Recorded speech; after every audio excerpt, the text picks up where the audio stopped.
If you are watching the commodities screens right now in Shanghai, in Vancouver, in Anchorage, you are seeing numbers behave in a way they have not behaved since 1972, since the moment Richard Nixon stepped off that plane and cracked open the door to Beijing and quietly rearranged the global order. Brent crude futures, tied to Asian delivery, didn't drift upward. They leapt 14.2% in 37 minutes. Liquefied natural gas contracts for Pacific delivery spiked 21.8%, as if someone had pulled a fire alarm inside the global energy exchange. And the Chinese yuan strengthened against the U.S. dollar by 2.3% in a single coordinated surge that tells you this is not noise. This is recognition. Recognition by traders, by sovereign funds, by the invisible hands that actually move the world economy. That something structural just shifted. The global energy map is being redrawn in real time, and for once, the United States is not holding the pen. Mark Carney did not simply walk away from Donald Trump. He did not storm out. He did not tweet. He did not leak outrage to a friendly columnist. He walked directly into a secure video conference connecting Ottawa, Beijing, and Brussels, and he did something that international relations professors are going to be diagramming on whiteboards for the next 100 years. He announced the formation of what he called the Pacific Energy Alliance, a trilateral framework between Canada, China, and the European Union designed to create an alternative energy supply chain that bypasses the United States entirely. Not pressures it, not competes with it, bypasses it. The press release was 4 paragraphs long. 4. It did not scream. It did not insult. It did not posture. It simply stated that Canada would redirect $780 billion worth of future energy infrastructure investments away from southbound pipelines feeding the United States and toward eastbound LNG terminals shipping to Asia and westbound subsea pipelines connecting to European grids. Within minutes, China pledged $340 billion in co-investment. The European Union added $190 billion to connect Canadian supply through Greenland and Iceland into continental distribution system. Total package, $1.31 trillion, the largest energy realignment in human history. And the United States is not in it. We know the details because 3 independent sources, one from Canada's Natural Resources Ministry, one tied to a Chinese state investment authority, one inside a European energy consortium, confirmed the structure of the deal. The video conference was not improvised. It had been scheduled weeks earlier as a contingency plan, a break-glass scenario in case Washington finally pushed Ottawa too far. And according to those sources, Carney opened that call with a sentence that may define this era. The United States, he said, has demonstrated through repeated actions that it views Canada as a resource colony rather than a sovereign partner. Therefore, Canada will diversify. That is not rhetoric. That is strategy. Let's start with what this means in practical, measurable terms. Canada will freeze all new pipeline construction pointing south into the United States.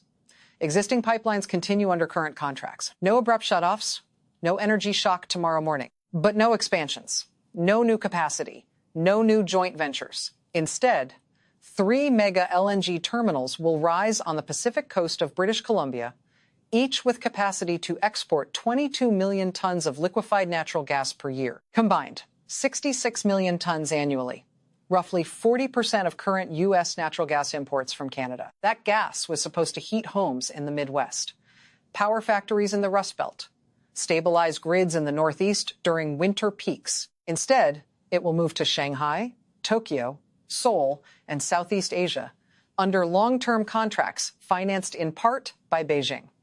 And that is just Phase 1. Phase 2 is the part that should make Anchorage and Fairbanks sit upright. A subsea pipeline network running from northern Alberta through the Northwest Territories, under the Beaufort Sea, past Alaska without touching it, across the Arctic Ocean north of Russia, and into the North Sea, where it links into European infrastructure anchored in Norway. 7,400 meters under some of the harshest ocean conditions on Earth. Technically complex, yes. Financially locked, according to the commitments. Strategically devastating. Because what that route does is simple. It turns Alaska into an energy island. Right now, Alaska produces roughly 440,000 barrels of oil per day from the North Slope. That oil flows through the Trans-Alaska Pipeline System to Valdez and then to West Coast refineries. Alaska also produces about 9.8 billion cubic feet of natural gas per day, much of which is re-injected to maintain reservoir pressure, because there has never been a viable pipeline to bring it to market in the lower 48. For 4 decades, proposals have floated for a joint U.S.-Canada corridor that would connect Alaskan gas to Canadian networks and then southward into American markets. Geography favored it. Economics nearly favored it. Politics, until recently, favored it.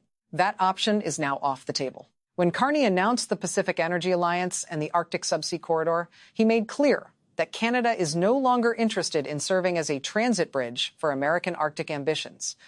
If Alaska wants to export gas, it must build independent infrastructure and find independent buyers. But Asia, the only proximate market, is increasingly dominated by Canadian and Russian supply agreements, which means Alaska's gas stays underground, which means oil fields reliant on reinjection face declining output, which means within 5 years, Alaska risks shifting from energy exporter to energy importer for heating fuel, potentially paying multiples of prior prices. That is not speculation. That is geology intersecting with capital flows. Now consider China's role, because this is where the leverage truly shifts. The $340 billion pledged by Beijing is structured through joint ventures in which Chinese state-owned enterprises hold 49% equity stakes. 49% is not a controlling majority, but it is influence. It is board seats, it is veto points, it is priority access in times of shortage, it is the ability to lock in long-term contracts at favorable rates because you helped finance the pipes and the terminals and the storage caverns. Infrastructure ownership is leverage. Russia demonstrated that reality to Europe with natural gas. The difference here is that the leverage now sits in Beijing's hands, attached to Canadian supply feeding Asian allies of the United States. And Europe?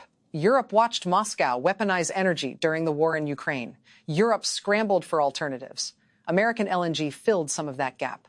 But American LNG was always a bridge solution. Canada offers proximity, stability, Arctic routes increasingly navigable due to climate shifts, and a partner eager to diversify. The $190 billion European commitment effectively creates an insurance policy that bypasses both the Middle East and Russia. Strategically brilliant for Brussels, strategically painful for Washington. If Europe shifts 60% of its LNG imports from U.S. suppliers to Canadian corridors over the next decade, American shale producers lose a major customer base. Price compression follows. Marginal wells close. Jobs in Pennsylvania, Ohio, and Texas feel the squeeze. So why did this window open at all? Because leverage in the 21st century is not loud. It is logistical. It is not about who tweets hardest. It is about who controls the choke points. Canada controls vast reserves of oil, gas, uranium, timber, fresh water, and critical minerals. China controls manufacturing scale, rare earth processing, and an enormous consumer base. Europe controls regulatory standards, financial architecture, and advanced industrial demand. For decades, the United States functioned as the integrator among those pillars through alliances and trade frameworks. But alliances require maintenance. Trade frameworks require predictability, and predictability requires respect. Carney's move is not a declaration of hostility. It is a declaration of independence. He did not cut off current supply. He did not seize assets. He redirected future capital. That is the quiet power of investment decisions. And investment decisions, once cemented at a $1.31 trillion scale, are not easily reversed without reputational damage. Now imagine the political aftershocks in Alaska, one of the most reliably Republican states in the country, an economy built on extraction, oil, gas, fisheries, mining. If pipeline dreams evaporate and Asian contracts tilt north of the border, the economic narrative that sustained that political alignment destabilizes. Economic pain reshapes voting behavior. We have seen that movie before in other regions when industries collapse. Political earthquakes follow economic ones.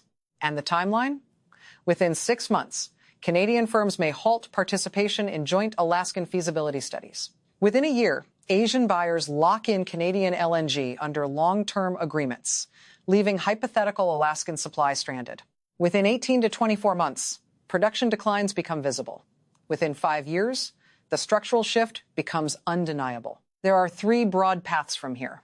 The first is emergency capitulation, a recalibration, direct diplomacy. The United States seeks re-entry, perhaps even into the Pacific Energy Alliance framework, but on terms that acknowledge shared governance rather than unilateral dominance. That would be politically difficult, but economically stabilizing. The second path is escalation, sanctions, tariffs, rhetorical warfare.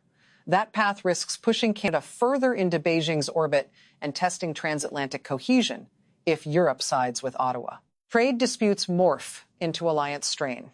Markets react accordingly. The third path, the one markets seem to be pricing in, is gradual acceptance. A new equilibrium where Canada integrates East and West, Europe secures non-Russian supply, China gains infrastructure footholds, and the United States adjusts to a multipolar energy architecture in which it is influential but not indispensable. The traders who drove those futures contracts upward by double digits in under an hour are not sentimental. They are calculating, they see supply chains reorienting, they see capital commitments signed, they see a northern neighbor choosing diversification over dependency. And they see that energy dominance, once assumed permanent, is contingent. The question now is not whether this realignment is real. The markets answered that in 37 minutes.